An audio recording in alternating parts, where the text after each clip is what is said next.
Good morning, everybody, and I hope I find you well today. I'm slightly giggling here because I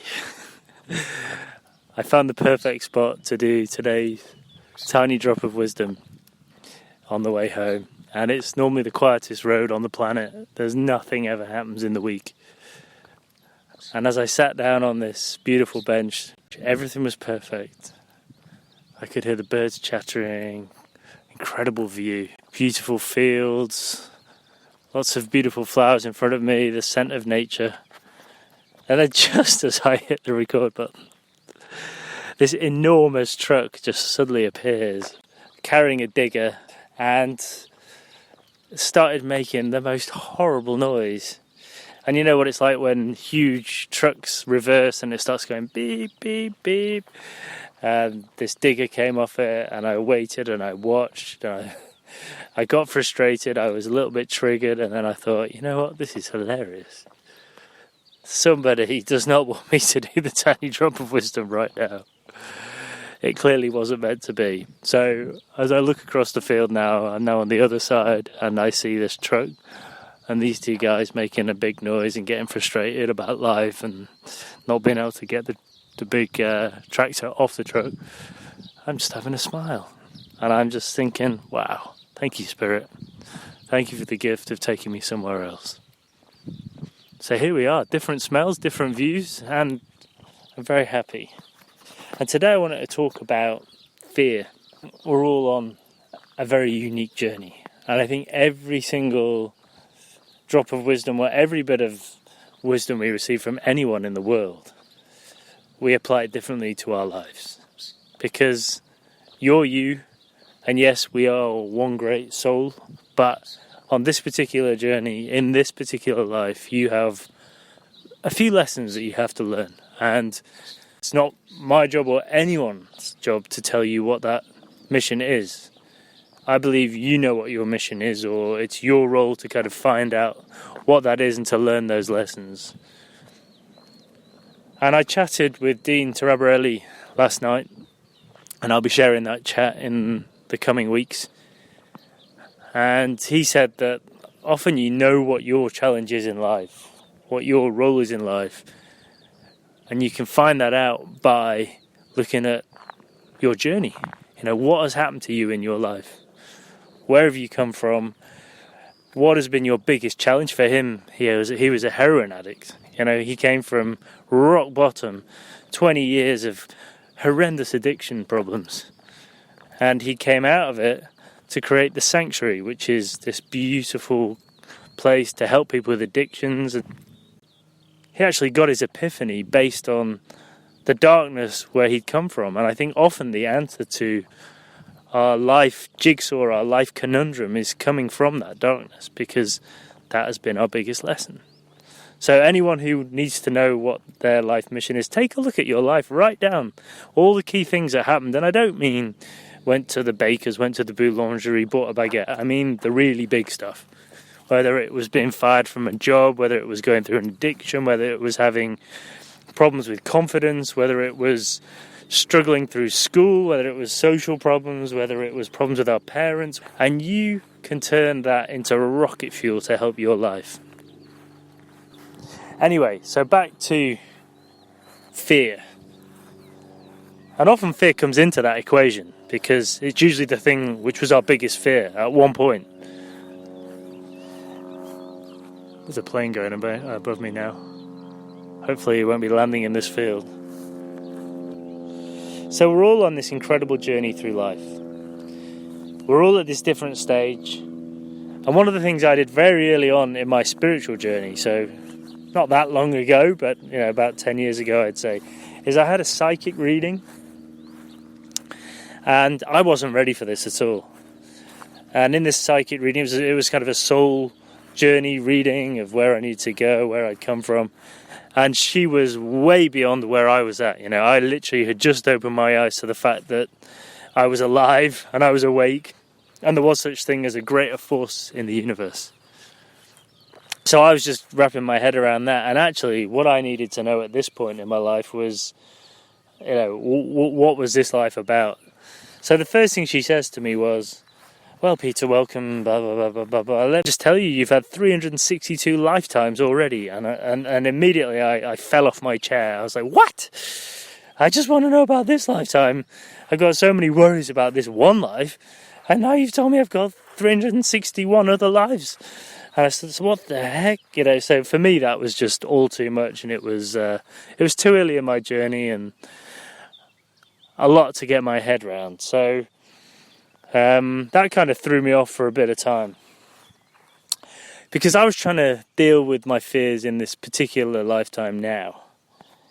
And there's lots of different ways that we can deal with the fears. And over the last 10 years, I think I've worked out who I am, why I'm here in this lifetime, and almost got my head around the fact that I've lived 362 times before, or 361 times before, but not 100%, because that's just crazy, isn't it? Okay, so how do we deal with fear? Well, there's a materialist strategy. That's where we go out and we buy everything in the shops, all the things that make us happy, or we think make us happy. We go to our favourite restaurant, or we go to the supermarket and we buy all the food that tastes good. Not necessarily that is good for us, but tastes good. And we blow everything and see if that works. Well, I think we all know, on this group anyway, people who are here listening to this are beyond that stage. We know that that is not the answer. So there's another strategy, which is that fear resides in our sense of separateness. And of course there is some sense in that, because if we only think we're on our own and we constantly think that no one's here to help us, then we are going to live in a state of fear. So we can kind of try and work towards a deeper unity. Then there's another strategy, which is aligning yourself with the group that you believe are good, as opposed to those who are evil. And while this is a strategy which many people take, actually what this does is it means we separate ourselves, we build barriers with other people. You become one of the good guys, which means there's some bad guys out there, which only adds to our fears, because we're always worrying that these bad guys are going to come and get us at some point. So that's not an ideal strategy, but it's one that a lot of people take. And all these are belief systems.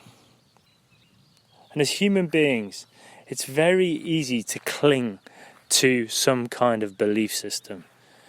If you see other people moving in one direction, the natural response for our ego is to be like a sheep, to follow the herd, to all go together. Because that way it feels a bit safer, because you've got someone there to protect us. Yeah, so these systems really, they're just polarizing the world. It means people convince themselves that other people are not right. It means we hold on to one group, and whatever these people say, we kind of go with it. And when we start to realize that some of our thoughts, or if we come from the heart, some of our thoughts aren't aligned with the people within our own group, we're not only polarized with the people who aren't in our group, we're also polarizing ourselves from the people in that group. So this system is flawed. What we have to do is we have to have compassion. We have to have compassion to the stages of other people, and we have to have non-judgment. That is one of the key attributes of working in that serpent energy. There is a medicine to the serpent energy, and that is the non-attachment, the non-judgment. So we don't need to attach ourselves to a group. We don't need to judge against somebody in another group. These are things which will bring us down, and they'll only increase our fears. What we have to do, and I've said it almost every single time, is we have to go to that fourth chakra, go into that eagle medicine. We have to look through the eyes of the heart, and we just have to bring love to the table of everybody, to the table of every group. We have to understand that people at different stages in their lives. And yes, there's people who are in one group that you might disagree with their values, but we send them love. There might be people who follow a religion that you don't agree with. Well, what do? Do we polarize ourselves? No, we send them love. That's where they're at. It's very easy when you're on this journey to become a little bit non-spiritual, even though it's a spiritual journey, and saying, oh, these people, they don't understand, they're all sleeping, it's so frustrating, they just don't understand us, that we all have had 300 lives before, and they don't understand, they don't believe in reincarnation. Why do they not get it? They don't believe in the fact there's angels or there's people with me. Listen, we've all been at that stage at some point in our lives. And we have to remember that everybody we meet is a reflection of part of us. So that part of you that wasn't awake at one point has just been brought back to you, and there's a reason for that. So let's not judge people by where they are in their lives. Let's not judge people for the fact that maybe they don't meditate, maybe they don't understand that when someone dies that their soul lives on, and it might be incredibly painful. And if we can just send them love, wow, that is a beautiful thing to do. It's in alignment with your spiritual values, and it can only help you. It can only help you. Probably the hardest thing about living in that state of love, living in that place where you constantly look from eagle, from this incredibly heartwarming perspective, is that it will mean that your heart will break. And it will probably break at least one time every single day when you see somebody, and it might be some parent who's shouting at their kids, who's screaming at them, or it might be some kid who's crying and not understanding why their parents doing that. It might be something you read in the news about someone who's died. It might be something like what happened to George Floyd, where you just think, how on earth can humanity do that to someone else? How can a soul be killed for the colour of his skin? And anyone who lives from the heart will have had their heart breaking and struggle to understand why anyone would treat another human being like that.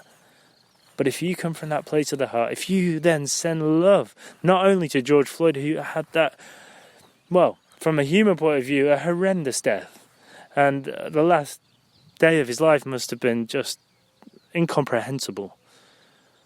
But if you can also learn to send love to the person who was so narrow-minded, so not in his heart, that he had to, well, he felt it was okay to take someone's life and abuse someone just because of the colour of his skin, then you know that you're in the right place. Because that person doesn't need locking up. He needs help.